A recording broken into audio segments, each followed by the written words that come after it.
За, сайн байцгаана уу? Сайхан амарцгаав уу? Өнгөрсөн өдрүүдэд эзний ивэл хайр дүүрэн байв уу? За, тад эргэж хүндээ тантай энэ газар сууж байгаадаа маш их баяртай байна гэд мэдчихлэхгүй юу? Та үнэхээр Бурхны дүр төрхтэй хүн байна шүү гэж бас хэлэхгүй юу? Амен. За, юутай сайхан өдөр вэ? Христ итгэгч бидний амьдралд нэм гараг гэдэг бол гайхалтай өдөр тийм үү? Нэм гараг буюу эзний өдөр гэж бид нар бас нэрлсэн байгаа шүү дээ. Тэгээ энэ өдөр нэг л тийм амар тайван, ерөөл дүүрэн, нэг л их инээсэн тий сайхан байдаг бах тийм үү? Юу гэж бодож чинь та? За өнөөдөр бас бидний хувьд бас тийм онцгой цаг байгаа тий. Бид нар сар болгоны эхний 7 хоног хүүхдүүдтэйгээ хамтдаа хүндэтгэл мөрөглөө өргөдөг байгаа шүү дээ. Хүүхдийн цуглаан маань тэгээ сар болгоны эхний 7 хоног хамт орж ирээд бид нартай хүндэтгэл мөргөл өргөөд үлдсэн 3 юм уу 4-7 хоног нь тусдаа хүндэтгэл мөргөл өргөж байгаа шүү дээ. Тийм учраас Галил Монгол чуулганы хүүхдийн цуглаан илүү эзэн дотор өрөөгдсөн, түүн дотор үнэхээр өргөжин тэлсэн тийм гайхалтай эзний оршихуй эзнэр бий болсон хүмүүс байх болтугай гэж бас өрөмөр байна. Тэгээ хүүхдийн цуглааныг бас өдөрдөн авч байгаа манай ганаа өдөрдөгч болон Чинжиг багш, манай бэлгүүнээ хүүхдийн цуглааны бас хариуцсан үйлчилж байгаа бүгдийн дээр эзнээс мэрэгэн ухаан дүүрэн байх болтугай. Тэгээд Солонгос улсад байгаа бидний ирээдүй болсон хүүхдүүдийн минь дээр Бурхны хаанчлал тэлэх болтугай. Бурхан дотор сонгогдсон тэгээ бидний эзнийг Бурхнаа болгосон тэр гайхалтай хүүхдүүд ирээдүй маань өсөн төрнөх болтугай гэж эзний нэрээр дахин өрөөн ятгаж байна. Тийм ээ, тэгээд Солонгос улсад 50,000 монгол байгаа. Сүүлийн судалгаагаар уржигдар би судалгаа харж байсан. Тэгэхэд 57,000 монгол байна гэдэг ийм судалгаа байсан. Хамгийн сүүлийн 24 оны судалгаа. Тэгээ энэ 57,000 монгол гэдэг бол өөрөө Монгол улсын нэг аймаг байгаа шүү дээ. Тэгээд гэр бүлүүд тэнд донд их байна. Тэгээд гэр бүлүүд байна гэдэг чинь яах вэ? Үр хүүхдүүд тэнд байна гэсэн үг. Тэгэхээр тэр хүүхдүүдэд бүгдээр хамтдаа хүүхдийн цуглаанаараа дамжуулан чуулган маань хүрх учиртай юм шүү. Амен. Галил чуулганы хүүхдийн цуглаан маань маш том хараатай, том зорилготойгоор үйлчилж байгаа шүү. Тийм учраас итгэлийн ах дүүс минь санах бүрдээ хүүхдийн цуглаан болон хүүхдүүдийнхээ төлөө онцгойл нь энэ цуглааныг өдөрдөн авч яваа өдөрдөгч багш нарынхаа төлөө залбирдаг байгаарэ гэж эзний нэрээр ятгамаар байна. Та бүгдийн бидний минь хамгийн том оролцоо юуны төрөнд залбирал. Эзэн ятгуул та бас биеэрээ оролцоорой гэж эзний нэрээр бас чиглүүлнэ. Бас таныг би ятгамаар байна. Амен. За. Эзний үг юу гэдэг вүлээ? Нухс чимэг рүү орно гэдэг шүү дээ, тий. Тэгэхээр энэ үг таны нухс чимэг рүү ороосоо гэж үнэхээр би хүсэж байна. Тэгээ би хүсээ зогсохгүй бурхан бас хүсэж байгаа байхаа гэж бодож байна. Тэгээ тэр нухс чимэг рүү ороод яана гэлээ? Идгэн гэсэн шүү. Бас амьдруулна гэсэн байна. Амен. Тэгээ Библиэлд чи юу гэж хэлсэн байдаг лээ? Би та нарыг амьлуулах болно гэсэн. Би та нарыг амьдруулах болно. Би та нарт мөнх амийг өгөх болно гэж Есүс эзний ирсэн зорилго бол ерөөсөө л тэр шүү. Та итгэж байгаа юу? Та хүлээж авсан уу? Тэгвэл бүгд хамтдаа түүнд алдрын чанга алгад ашалтыг өргөе. Яагаад гэвэл бидэнд амьлуулдаг бурхан байна. Түүнээс ш амьгүй бурхан ерөөсөө биш гэсэн үг. Яг амьгүй бурхад бол олон байна л да, энэ тэрүүгээр олон хүмүүс ингээл илэрхийлэл явж гин. Тэрийг өөрсдөө бурхад гэдээ хүлээгээд авцсан тий. Гэтэ бидний бурхан бол өөр шүү. Тэр яадаг гэж амьлуулдаг. Гайхалтай эзэн шүү. За тэгээ өнөөдөр хамтдаа Тит номын 2 дугаар бүлгийн 11-ээс 15 дугаар хэсгээс суралцах бол.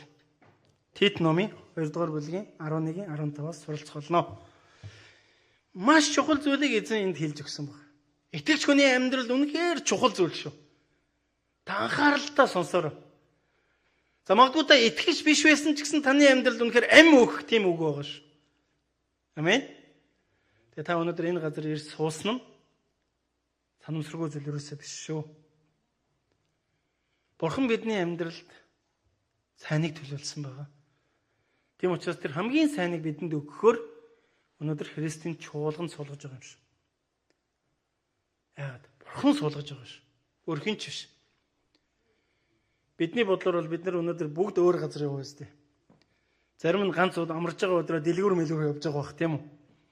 Зарим нь ганц амарч байгаа өдрөө гэртээ сайхан унтж байгаа бах. Зарим нь ганц амарч байгаа өдөр ажил их болтох бах тийм үү? Тэгээ ажил гарах бах. Гэхдээ өнөөдөр энд сууж байгаа бид нар тгээгүй байхгүй юу? Яасан бэ гэхээр Бурхны өргөнд цугларсан хүмүүс байна. Яг л Бурхан бидний амьдралыг ингэж өөрчилсөн гэсэн. Тэр амь өгдөг учраас. Тэгэхээр өнөөдөр энд сууж байгаа нь биднээс биш Бурханаас гэдгийг та 100% хүлээж аваарай. Магадгүй та хэн нэг дагаад ирсэн байж болно. Найзаагаа ч юм уу, ахыгаа ч юм уу, ихчээгээ ч юм уу.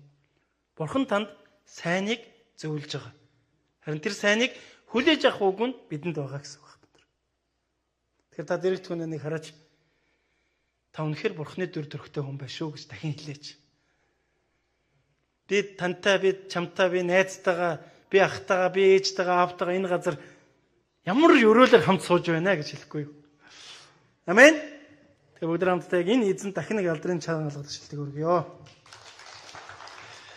За, Тит ном 2:11. За би уншиж өгье. Учир нь хүн бүхэнд аврал авчрагч Бурхны нэгүсэл үзэгдэж сүсэг бишрэлгүйг болон ертөнцийн шунлыг үүсгэхийг мөн идүүгээ үед биеэ цэндэг ба сүсэг бишрэлтэй амьдрахыг бидэнд сургадаг. Ингэхдээ бид агуу Бурхан ба аврагч Есүс Христийн ерөөл найдвар хийгээд цог жавхланд илэрхийллийг хүлээдэг. Тэр өөрийгөө бидний төлөө өгсөн нь бидний аливаа ёс бус явдлаас золино сайн үйлсэд зүтгэгч тусгай ард түмнийг өөртөө цэвэршүүлэхийн тулд юм а. Чи эдгээрийг бүхий л эрх мэдлэр ятга зэмэл хинч чамааг бүү басамжлагаа гэсэн байна. Маш чухал зүйл байна тийм үү? За Тит гэгч энэ шинэ гэрэн дээр гарч байгаа маш богинохон ном. Тэгтээ 3 бүлэгтэй ном шүү дээ. Тэгтээ маш хүчтэй зүйлийг илэрхийлсэн ном байдаг. Библийн бүх үг хүчтэй л дээ. Тэгэхээр тэрэн дундаас онцгойлон гэж бас нэрийдмээр миний хувьд. Тэгээ Тит бол Паулын дагалдагч байсан тий. Паул түүнийг бүр миний сүнсэн дотор хүү гэж хүртэл тодорхойлж ирсэн. Тэгээд яг үнэндээ Тит бол өөрөө бас грек хүн байгаа шүү дээ. Нэг үсэнд харь үндэстэн гэсэн үг байхгүй? Грек хүн. Тэр еврей хүн биш тий. Харь үндэстэн хүн Библиэлд удирдахч болно тий. Бурхны үгийг бусдад зааж байгаа ийм дүр төрх гарч байгаа гэсэн үг. Тэгэхээр Титэд бол Паул яасан бэхээр ерөнхийдөө Крит гэдэг арал байдаг тий. Крит аймаг, Крит арал. Крит арлад Паул тэ 3 дугаар аяллаараа явж байхдаа ер нь бол тэнд чуулган бий болгосон тий. Тэгээ тэнд байгаа хүмүүс чуулганд удирдагч нарыг томлох, мөн эзэн дотор сургах тий. Олон гайхалтай мөн гаж сургаалаас аврах, тий зөв сургаалыг заах гэд олон зүйлийг тий хариуцуулаад Титийг тэнд одоо үлдээсэн байдаг. Тэгээ Тит рүү тэнд үйлчилж явах үед яг энэ номыг эдгээр зүйлийг илүүчлэн голчлон заагаараа гэдэг зүйлийг илүү тодтогч өгөөд ингэж бичиж өгсөн юм ном байгаа. Тэгэхээр ах トゥ нараа юу гэхээр энд нэг чухал зүйл сургадаг гэдэг. Сургадаг гэж хэлэхгүй юм. Сургадаг. Бид аливаа зүйлийг сурч байж дараагийн төвшин рүү гардаг ш. Бид нар аливаа зүйлийг сурч байж одоо байгаагаас өөр төвшин рүү гарна гэсэн үг. Тийм учраас бид нар Монголд ч одоо үйл 6 дугаар ангиасаа илүү. Бидний үед ч одоо 8 дугаар ангиасаа сургуульд ороод те боловсрал эзэмшээл ингээл явдаг байсан. Тэгээд те яг академик боловсрал гэж байна, амьдрал дээр сурсан боловсрал гэж байна. Гэхдээ ямарваа нэгэн зүйл дээр хүн суралцаж байж л цаашаа гарч байгаа. Явж байгаа. Тэгэхээр энд юу гэсэн бэхээр Бурхан сургадаг тухай илэрхийлсэн байгаа. Тэгсэн байгаа шүү дээ. Сургадаг гэж. Миний хувьд Туркид нэг эзний одоо ажлыг хийгээд явж байсан. Тэгсэн тэр үед Туркч өөрөө нөгөө исламын шашинтай шүү дээ ер нь тий. Исламын шашинтай. Тэгээ Туркид ер нь бол ийм 5 удаа ийм хонх цогтөг. Тэгээ тэр хонх цохол дээр ер нь бол хүн ардаараа залбирал үйлддэг. Бүр ингээ яг ингээд нутаг дэвсгэр болгон дээр энэ цагаан хоолойтой. Тэгээ тэр цагаан хоолоогоор ингээл нэг юм гэх маягтай.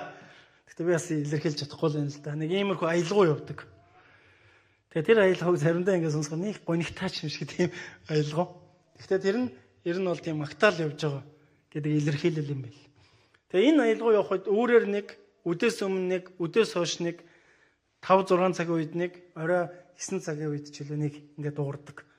Тэгээ энэ үе болгонд хүмүүс яг энэ улсын ард түмэн Иерусалим руу хараад мөрөгдөг. Ийм зан үйл үлддэг ер нь бол. Тэгэхээр нэг өсөндөө энэ яаж ийнэ гэхээр тэдгэр хүмүүсийг бид нар еврей боловсролыг харах юм бол бүр багаас нь бэлддэг байгаа даа шүү дээ. Еврейн боловсрол мөн исламын боловсрол бас тэдгэр хүүхдүүдийг багаас нь бэлддэг. Яг л энэ чи Эден шашны бас нэг юм суурь байгаад байдаг шүү дээ тэд нар. Тэгээ маш хатуу чанга дотор сургадаг байна. Тийм учраас тэдгээр хүүхдүүд үнэхээр гайхалтайгаар бэлтгэгдэж байгаа. Тэгэхээр нэг өсөндөө би энд юу гэж хэлэх гээд байна гэхээр хүн альва зүйлийг хүлээж авахын тулд заавал сурж боловсрч байж яах нь дараагийн төвшин рүү гардаг, амьдралдаа хэвшил болгодог, амьдралын хэв маяг болгодог тухай илэрхийлэх гээд байна. Тэгэхээр өнөөдөр бид нар ч гэсэн Христ итгэгч бид нар нийгэмдэр ийм зүйл байна, өөр шашинд ч ийм зүйлүүд байна. Христ итгэгч бидний дунд ч гэсэн яг энэ зүйл байдаг байна. Өнөөдөр бид нар анх Христийн сүмж болгонд орж ирсэн цагаас хойш тодорхой хэмжээгээр хүн болгон өссөн баг. Тодорхой хэмжээнд хүн болгон Бурхныг мэдэх мэдлэг дотор хөгжсөн байгаа. Тэгээ энэ хөгжил юун дотор явж байгааг мэдээж эзний үг сургаал, эзний үг буюу Библи мөн үүний хажуугаар юу хийдэг вэ гэхээр маш их сургалт семинарт сууж байж бид нар олж явж байгаа шүү дээ. Тэгэхээр юу гэж хэлэх гээд байна гэхээр тэр хүмүүс хүүхдүүдэд үнэхээр тэгж их бэлдэж байгаа бол өнөөдөр Христ итгэгч бид нар тэр дундаа галилч болгон бид нар яг энэ Бурхныг таньж мэдэх боловсролд хэрэг санаа тавьж байгаа вэ? Өөртөө болно гэр бүлдээ үр хүүхдүүдтэй гэдэг ойлголт гэсэн үг байна. Ойлгомжтой тий? Тэгэхээр ах дунараа би таныг эзний нэрээр ятгахмаар байна. Хамтдаа эзэн дотор сурж боловсрцгаая. Тэр дундаа итгэл сүсэгт суралцгаая. Өнөөдөр энд өгсөн зүйл бол яг энэ зүйлийг заалгахаар эзний үг хүрсэн байна. Энэ зүйл заалгахаар. За тэгэхээр юуны төрөнд юу гэж байгаа вэ гэхээр би 11-р бүлгийг 11-р хэсгийг танд уншиж өгье. Тит номын 2:11. Учир нь бүх хүнд аврал авчрагч Бурхны нэгүсэл үзэгдэж гэж. Бүх хүмүүст аврал авчрах Бурхны нэгүсэл үзэгдсэн тухай илэрхийлэг юуны төрөнд энд гаргаж ирсэн бэ? Аврал авчрах нэгүсэл. Есүс Христ энэ дэлхий дээр хүн төрлөختөнд авралыг өгөхин төлөө л ирсэн. Түүнээс хэн нэгнийг мөнгөтэй болгохын тулд, хэн нэгнийг алдар нэртэй болгохын тулд, хэн нэгнийг баян тансаг болгохын тулд ирээгүй гэсэн. Хэрвээ бид Есүс Христийг тэгж ашиглаж байгаа бол одоо хэдүүлээ илүү сурах хэрэгтэй болж байна гэсэн үг. Харин Есүс Христ энэ дэлхий дээр ирсэн зорилго нь юу байсан бэ гэхээр хүн бүрт авралыг өгсөн. Дахин хэлье. Хүн бүрт авралыг таны мэддэг сэдв байж магадгүй. Олон жил сонссон ч үг байж магадгүй. Гэхдээ яг энэ аврал миний дотор нутгалж байгаа юу гэдэг ойлголт. Би хүлээж авсан байгаа юу гэдэг ойлголт. За би дахин хэлж өгье. Учир нь бүх хүнд аврал авчирч Бурхны нэгүсэл үзэгдэж гисэн байна. Тэнд нэг үйл явц болсон байгаа даа. Нэг өөрчлөлт бий болсон баг. Хүн бүрт ийм нөлөөллийг бий болгосон байх гэж би бодож байна. Тэр өнөөдрийн хүртэл Христийн сүмч болгонд бид нар яагаад явдаг вэ гэхээр Бурхны нөлөөлөл бидний амьдралд байдаг буюу хэрвээ бидний зүрхэнд аврал ирэх юм бол үргэлжил бид нар өөрчлөгдөж байдаг хат. Өдрөөс өдөрт эзний итэр төрх рүү ойртож байдаг. Анх Есүсийн сүмд орж ирэл яг анх орж ирснээр л яг хэвээрээ байна даа гэж байгаа хүн байна уу бидний дунд?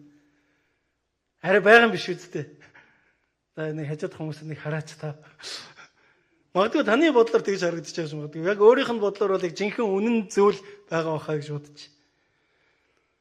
Одоо ямар нэгэн байдлаар өөрчлөгдсөн бахаа гэж бодож. Ядчил нэм гараг бүр эзний өргөнд ирж байгаа. Ядчил бусдын төлөө залбирдаг болсон бахаа гэж бодож. Тийм үү? Ийм тодорхой өөрчлөлтөд бидний дотор явагдаж байгаа. Тэгэхээр энэ авралыг өгдөг нэгүсэл үзэгдсэн тухай харагдаж байна л да. Нэгүсэл. Өнөө өглөө 11 цагаас манай энэ Солонгос сүмийн хүндэтгэл мөргөлд оролцсон минут. Тэгээд яг юу вэ гэхээр Солонгос чуулганы үүсгэн байгуулагдсны 38 жилийн хүндэтгэлийн мөргөл болсон. Нөгөөсөндөө манай энэ Галиль чуулган үүсгэн байгуулагдаад 38 жил болж байгаа гэсэн. Тэгээд 1986 оны 6 сарын 1-ний өдөр эхэлж ирсэн юм. Галиль чуулган. Одоо энэ Солонгос чуулган гэсэн үг шүү. Тэгээд Галиль чуулганыг эхэлж явах үед нэг өсөндөө бид нар Галиль чуулгантай хамт 38 жил болсон бол бид нар 22 жил хамт явцсан байгаа даа. Нэгсэндээ 16 жил болсныхаа дараа за яг тэрнээс өмнө зөвхөн гадаад хүмүүст бол үйлчлдэг байсан. Яг Монгол пастортой болсон 22 жил бид нар хамт явсан байгаа гэсэн. 16 жилийн дараа бид нар энд ирсэн байна шүү дээ. Ер нь бол тий. Тэгээ тухайн чуулган бий болж байгааг өмнөх үед Солонгосын нийгэмд ийм хүчтэй үзэл бодол явж байсан. Маш хүчтэй үзэл бодол. Тэр юу байсан бэ гэхээр ардчилсан нийгмийг бий болгох. Ардчилсан одоо тэр үзлийг хүн болгонд сурталчлах тийм үзэл явж исэн гинэ. Яг тэдний Солонгос чуулган маань бий болохоос өмнө. Тэгээ тэр үед нийгэм даяараа ийм байсан бол харин Христийн сүм чуулган донд юу болж исэн бэ гэхээр маш олон хүмүүс чуулганаас явж исэн үе гинэ. Ер нь л за чуулганы орон дээр нь эрх чөлөөтэй амьдрий да гэдэг ч юм уу тий. Илүү нэг гүнзгий одоо тэр төвшинлөө орж ирсэн ийм үе гинэ. Тэгээ чуулганууд бас ингээ хаалгаа барьж ирсэн. Харин тэр үед яасан бэ гэхээр Галиль чуулганыг үүсгэн байгуулсан пасторт эзний үг ирээд тэгээд чуулга эхлүүлсэн. Тэгээд чуулга эхлүүлэхдээ тэр хоёр зорилготойгоор ерөөсөө л хоёр үндсэн зүйлээр эхлүүлсэн гэдэг тухайга илэрхийлж ялээ л. За нэгдүгээр нь юу байсан бэ гэхээр бид үнэхээр Бурхныг хайрладаг. Бурхныг хайрлах ёстой. Би үнэхээр Бурханд хайртай байгаа юу гэдэг асуулт. Нэг өсөндөө миний амьдралд аврал ирсэн үү? Би энэ авралыг хүлээж авсан уу? Хэрэг авралыг хүлээж авсан бол миний дотор Бурхныг хайрлах хайр байгаа гэдгийг илэрхийлэл. Хоёр дахь зүйл нь юу байсан гэхээр Библийн дагуу хөршөө хайрлах. Хэрвээ би Бурханд хайртай бол миний амьдралд үйлс байгаа. Тэр үйлс нь хөршөө хайрлах тухай буюу харь үндэстнийг цаашлаа үргэлжлээд харь үндэстнийг хайрлах тухай. Ерөөсөө Галиль чуулганы үндсэн теологи энэ шүү. Иннээс хизээж хазааж болохгүй шүү гэд тэтгэвртэй гарсан байгаа пастор ирээд үг болцож байгаа. Тэгэхээр энд юу болсон бэ гэхээр тэнд тунхагласан гол үг нь юу байсан бэхээр боломжгүй нөхцөл байдал дотор Бурхан боломжийг бий болгож өнөөдөр 38 жил энэ чуулганыг удирдсан байна гэсэн байна. Тэгээ энэ чуулганыг удирдах байхдаа яг энэ үзэл баримтлал донд юу хийсэн бэ гэхээр Индонез чуулган, Пакистан чуулган, Монгол чуулган, Чиай буюу олон улсын чуулган. За дээр нь Индонез чуулган, Монгол чуулган.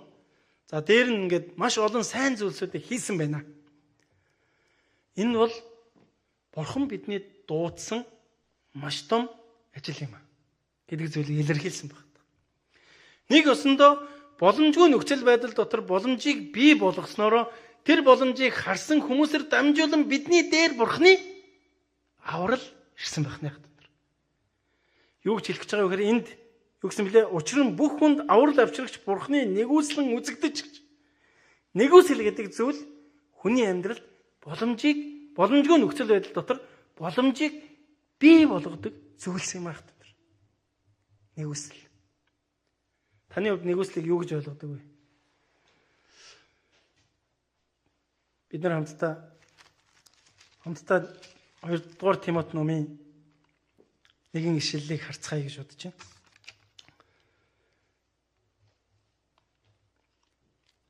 За түүнээс өмнө 1-р Коринт номын 15:9-ийг харъя. 1-р Коринт номын 15:9. Учир нь би элч нараас хамгийн өчүүхэн нь бөгөөд Бурхны чуулганыг хавчигч байсан тул элч гэж нэрлэх зохисгүй хүн юм аа. Паул элч тунхаглаж байгаа шүү дээ. Харин Бурхны нэгүслэр би одоогийн би болсон түүний надад үзэгдсэн нэгүсэл хоосон байгаагүй. Харин ч би тэд бүгдээс илүү зүтгэсэн юм. Ингэхдээ би биш, харин надтай хамт байдаг Бурхны нэгүсэл билээ гэсэн. Паул энд юу шилсэн бэхээр би Есүст итгэдэг хүмүүсийг хавчдаг хүн байсан. Яг үндэ би бол элч гэж дуудагдах зохистой нэгэн бол ерөөсөө бишээ. Гэхдээ энэ боломжгүй нөхцөл байдал дотроос боломжийг бий болгон өнөөдөр намайг элч гэж дуудаж олон хүмүүсийн амьдрал сайн мэдээг тунхагласан нь миний хүч биш, Бурхны хүч буюу нэгүсэл юм а гэж хэлсэн байна. Амен. Нэгүсэл. Эндээс харах юм бол Паул элчид ч гэсэн боломжийг Бурхан олгосон байгаад байна. Тэгэхээр өнөөдөр хүн бүрд авралыг авчрагч Бурханд бидэнд боломжийг олгосон юм аа. Тэр боломж нь юу гэхээр Бурханыг таньж мэдэх хөрүүл юм аа. Бурханыг хүлээж авах хөрүүл юм аа. Ер нь нэгүсэл байхгүйгээр эзэнд итгэх боломж байхгүй. Бид ингээд шууд итгэчих гээд байдаг шүү дээ. Уул нь итгэмээр байдаг, тэгээд итгэж болдгоо. Харин Библиэрээс харах юм бол юуны төрөнд нэгүсэл тэгээд итгэл баг.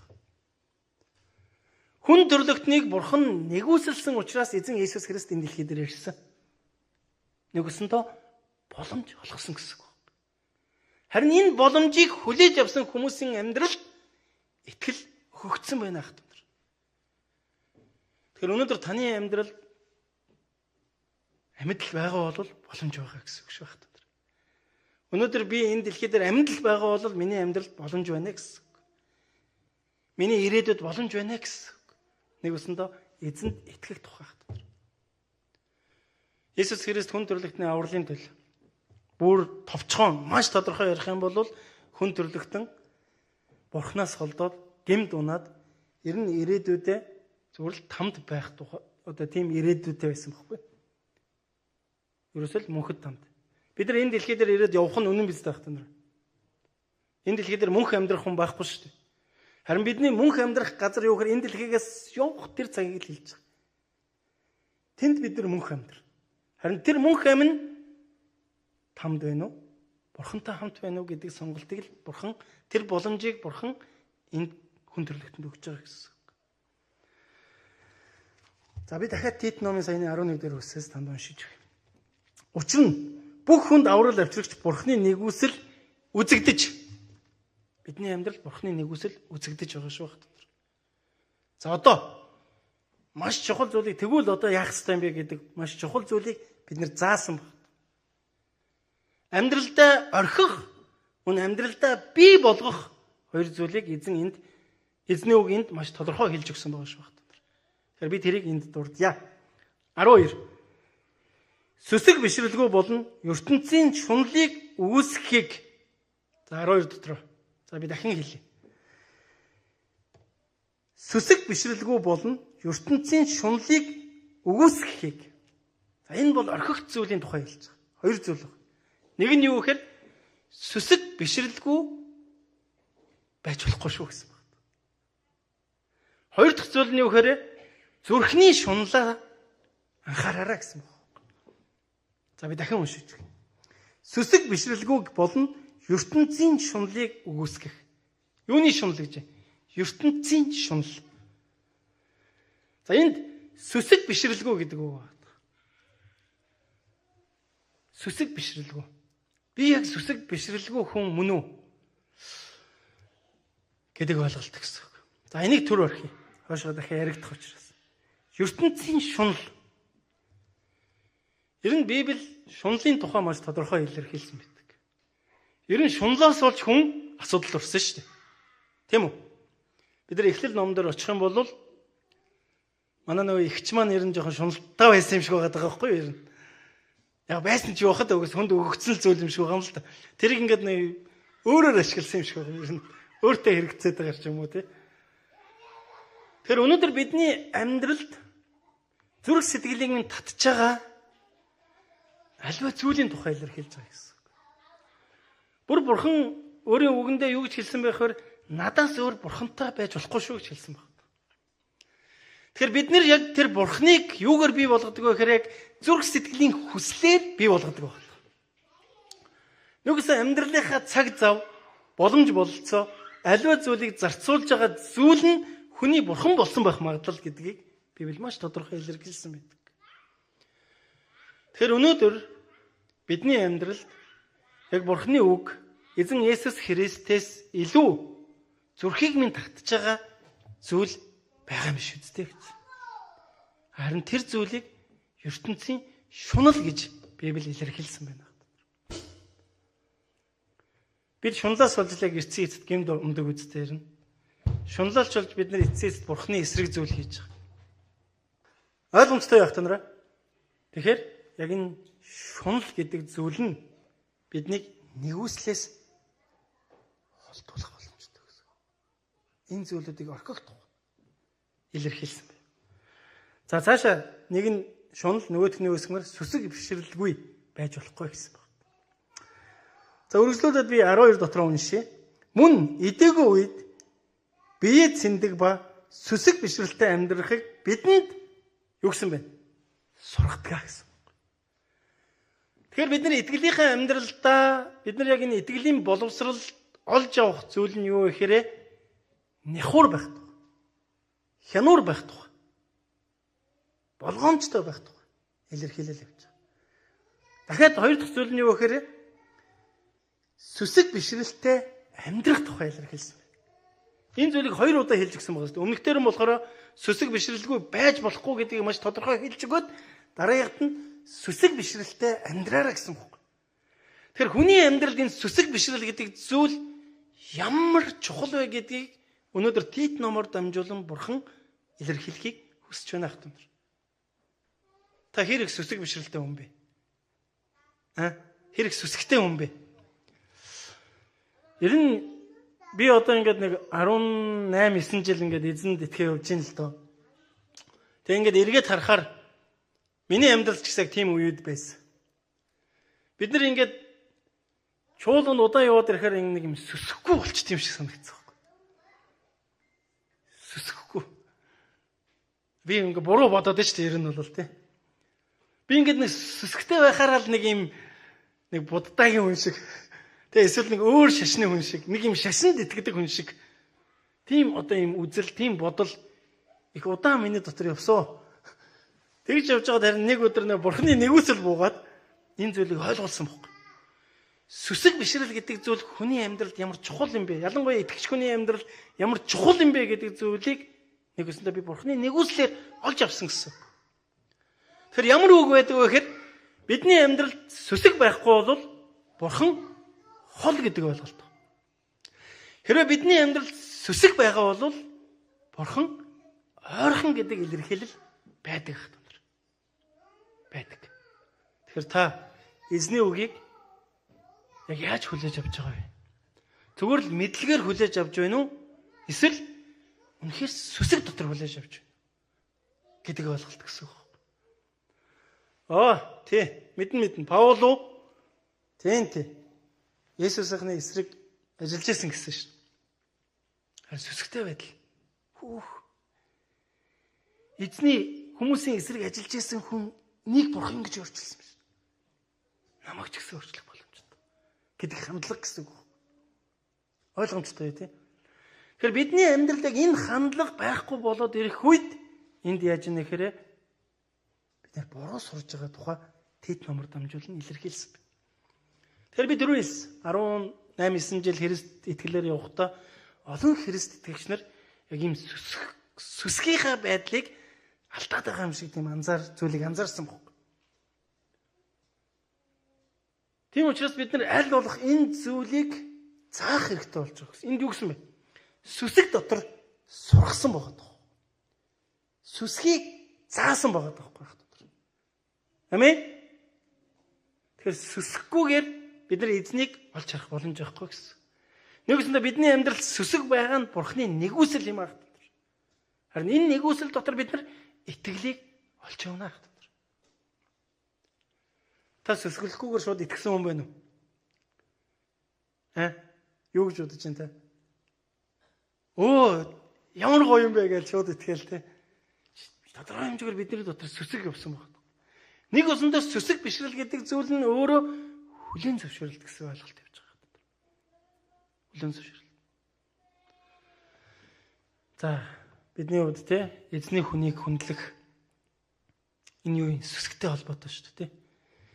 Ядаж бид нар залбирсан чинь сүсгээр хүлээж авч байгаа шүү. Сүсэхгүй бол тэгэл ингээл зогсож байгаа шүү дээ. Магтсан ч бид нар сүсгтэй залбирч магтаж байгаа шүү. Тэгээ сүсэг байхгүй бол ингээл тэр гараа өргөч. Тэр үүлээд энэ үүлсэн биш тийм. Би юм болчихгүй юмсан. Гэл ингээд зогсож байгаа гэсэн үг. Харин та нар анзаарсан баг. Иесуст итгэдэггүй. Тэгтээ зүсгтэй хүн орж ирээд шууд эзний оршууд орж ирээд бууж өгдөг. Тэнд сүсгэлэл байж шүү дээ. Тэндээс бүх зүйлийг хэлж байгаа гэсэн. Тэгэхээр ах дунараа би ч заримдаа энд нэг жоохон урилж хашгираад байдаг шүү дээ. Миний сүсэг гэж бодоод байгаа байхгүй. Гэтэ галзуу хүн бол юусоо биш шүү заа. Тэгэхээр ах дунараа сүсгэлэл гэдэг зүйл Библиэд бол маш чухал зүйл юм а гэдгийг өөр хүмүүстэй заасан байна ах дунараа. За би дахин уншиж байна. Учир нь хүн бүхэнд аврал авчрагч Бурхны нэгүсэл үзэгдэж Бурхны нэгүсэл хүн бүрийн амьдралд үзэгдсэн баг. Сүсэг бишрэлгүй болон ертөнцийн шунлыг өгөөсгөхийг мөн идэвгүй үед биеэ цэндэг ба сүсэг бишрэлтэй амьдрахыг бидэнд сургадаг. Цаашаа үргэлжлүүлээд ингэхдээ бид агуу бурхан ба аврагч Есүс Христийнхээ ерөөл ба найдвар хийгээд цог жавхланд илэрхийллийг өгсөн байна. Хүлээдэг юм а гэсэн. Бидний амьдрал сүсэг байхгүй бол аюул энийг хүлээж чадахгүй байна шүү дээ. Эзнийг дахин эртэл. Эзэн энэ дэлхий дээр эргээд яасан. Бид сүсэг дотор, итгэл дотор алхах хэрэгтэй болж байна гэсэн үг дотор. Амен. За, өнөөдөр бүгдээрээ маш чухал 4 зүйл сурсан шүү. 2 нь орхих зүйл, 2 нь бий болгох зүйл шүү. Бий болгох зүйл. Өөрөө бий болчдөг зүйл биш байна шүү. Нэг тийм саяны нөгөө Монгол залуу нөгөө нэг Англид очсон нэг Монгол залуу нэг гоё зүйлийг биднэрт ойлгуулад байгаа шүү дээ. Мөрөөдөл биелдэг биш юм байна. Мөрөөдлийг биелүүлдэг юм байна гэдэг байгаа шүү. Тийм үү? Библи ч гэсэн биднэрт яг энэ зүйлийг илэрхийлж байгаа шүү. Биелүүлдэг, бий болгодог. Хинтээ хамт, нэгүсэлтэй хамт, итгэлтэй хамт, Бурхантай хамт юм аах тань. Сүсэг бишрэлгүй хаях зүйл нь. Миний амьдрал тийм сүсэг бишрэлгүй зүйл байна уу? Би ингээд үл хошиж байгаа зүйл байна уу? Гэсэн ойлголт. Хоёр дахь зүйл нь юу гэхээр шунал. Миний харааг, миний зүрхийг, миний бодлыг өөр тийшээ чиглүүлж байна уу? Би таны амьдралыг бол юусэн мэдэхгүй. Гэхдээ таны амьдралд яг энэ зүйл орж байгаа бол Бурхан өгж байгаа л үг гэсэн үг шүү. Түүнээс би хараад илэрхийлж байгаа юм юусээ байхгүй.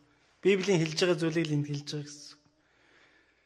Тэгэхээр энэ шунал гэдэг зүйл бол хүн болгонд ерэн жоохон тодорхой хэмжээгээр байдаг.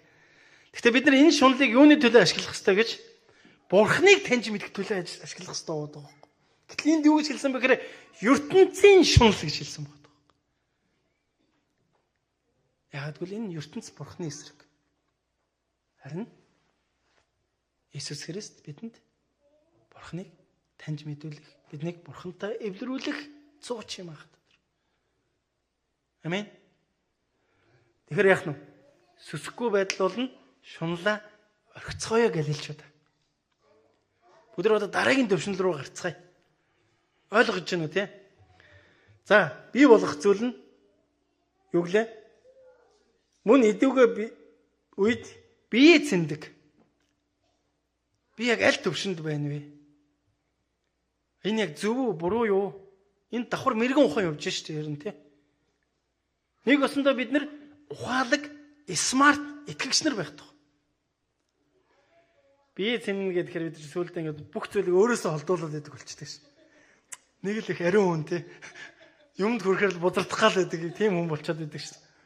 Бие цэнэл те. Болохгүй. Тэгсэн бид нар Библийг харсан чинь эзэн юу гэсэн би та нарыг ертөнцийн гэрэл болгоно гэж хэлсэн байна. Давс болгоё гэдэг. Тэгсэн нөгөө давсан ингээл устаас зүхтаагаалгүй гэдэг. Яа нэг яваад ордог, асуудалд ордог, тэрнээс хаширч тийм үү яа тий. Харин энэ дотор бид нар суралцах тухай, үүсгэх тухай. Тийм үү? Үнэхээр би яг зөв болох гэж байна. Миний итгэлийн амьдрал яг ямар төвшөнд байна? Ямар нөлөөлөл дотор байна вэ? Би яг хинтээ хамт байна вэ? Би хинээс нөлөө аваад байна вэ? гэдэг ойлголтууд гэсэн үг байхгүй юу? Түүнээс бид нар энэ ертөнцөөс зүхтаж амьдрах талаар ерөөсөө биш. Та хэрэг зүхтдаг вэ? Харин бид нар дунд нь орж нөлөөлөх учиртай шүү байна. Энийг бий болгоцгоё. Эзэн Есүс тэр үзэгдсэн нэгүсэл дотор бий болгоцгоё их тундраг. Өдөр бүр бидний амьдралд боломж олгогдож байгаа гэсэн үг байна. Бий болгоцгоё. Хоёр дахь зүйл нь сүсгтэй байдал. За өнөөдрөөс эхлээд ирэн Галил чуулганых нэлээд сүсгтэй болох байхаа гэж найдаж. Пастор минь гэж ахад. Тэр талаар ерөөсөө яриаггүй шүү. За яг эзний үгэн дотор сүсгтэй байх туу. Яг энэ сүсэг бишрэл дотор тэгээ энэ гайхалтай зүйл дотор хүлээж авах туу. Яг л энэ зүйл өгөгдөж байгаа нэгүсэл. Таны хувьд боломжгүй юм шиг харагдаж байгаа боловч Бурхны хувьд боломжтой шүү байх тоо. Нэгүсэндээ эзэн боломжгүй зүйлийг боломжтой болгодог Бурхан юм. Нэгүслэр дамжуулж, итгэл өгдөж, итгэлээр дамжуулж бидэнд юу болох нь? Үйлс бий болох нь байна. Амен. Тэгээ энэ нөхцөл дотор агуу Бурхан ба аврагч Есүс Христийнхээ ерөөл бид нар энэ нөхцөл дотор ийм зүйлсүүдийг хүлээж авч байгаа шүү. Ерөөлт. Тэгээд найдвар хийгээд цог жавхлан илэрхийллийг хүлээдэг юм аа гэсэн. Ерөөлийг хүлээж авдаг, найдварыг хүлээж авдаг, мөн Бурхны цог жавхлан хүлээж авах тухай буюу эзнээс ирэх хүчийг хүлээж авах болно гэх юм. Амен. Эзэн биднийг юу их болтгоо. Хамтдаа залбирцгаая.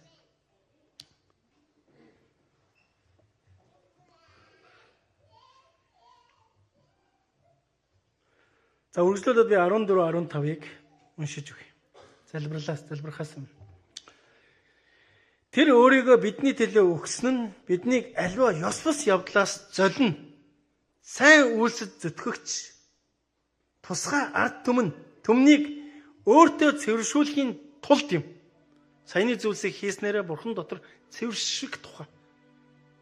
Өөртөө цэвэршүүлж авах тухай илэрхийлэгдэж байгаа. Тийм учраас чи эдгээрийг бүхий л эрх мэдлэр ярь. Ятга зэмэл хинч чамаг бүү басамжлаг. Басамжилсан нэгэнтэй нь эзэн өөрөө тооцоо хийнэ л гэсэн үг шүү дээ. Ер нь бол. Амен. Түүнээс хат нараа зоригтойгоор эдгээр зүйлсийг эзний нэрээр бий болгоцгоо. Нэгүсэл дотор. Тэгээ таныг үнэхээр эзний нэрээр залбираасаа гэж хүсэж байна.